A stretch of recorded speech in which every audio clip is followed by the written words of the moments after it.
One of the things about, we do not fill barrels to say, well, we're putting this barrel in a warehouse today and we're going to age it 15 years. The perception in our industry, consumers, and I've gone on record many times of saying, I don't agree, but that older is better. The perception is, for a couple reasons, Scotch, it's not always true, but as a general rule, Scotch gets better with age. So, a 12-year-old is not as good as a 15-year-old, but a 25-year-old is a lot better than that. And so if it's true for Scotch, it must be true for bourbon, which it's not. Bourbon generally peaks in maturity between 6 and 8 years, roughly.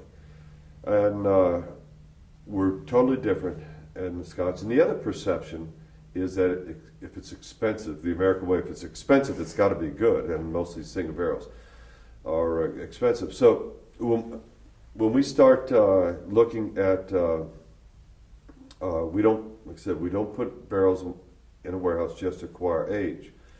But when barrels are maturing slowly and getting better with time, better with age, we will pull them, we will earmark them in our inventory not to be used anywhere else, and then we will evaluate them and look at them more frequently than perhaps we would have on a regular basis. We evaluate all of our inventories annually. And we will hold on to those, and so our limited editions will always be some of these barrels that have gotten a little bit older, and they're truly limited edition because we don't have a lot of inventory with a lot of age. And so that's the first criteria that defines it a little bit and reduces the number of barrels we have in inventory. We want something a little bit older.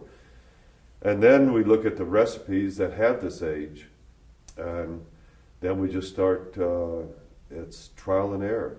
Because you can take a really good barrel and combine it with another really good barrel, and the result could be, oh, this is okay, or not as good, but you can take this barrel's good, this barrel's good, and put them together, and wow, this is something really special.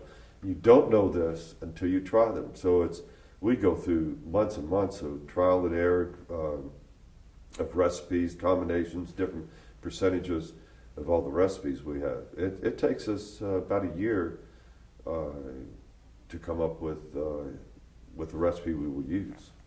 I will select and approve the recipe we used for small batch in 2014, September, when we introduce it. That'll be selected by the end of January this year. And then we have to wait through that period of time where bourbon's in the barrel 7 more months, and it can improve. It may not, may stay the same, or the quality may go down a little bit. So we've got to watch that. And then when we make a small batch, these go through these variations of recipes. We're in a lab, we're using graduated cylinders, we're precise with the percentages of each, but then when we dump barrels, we get close, but it's never exact. So there's always that waiting period of 7 or 8 months that's a little difficult because we select something we think was really, really good and hope that it's still really, really good 8 months later or 7 months later.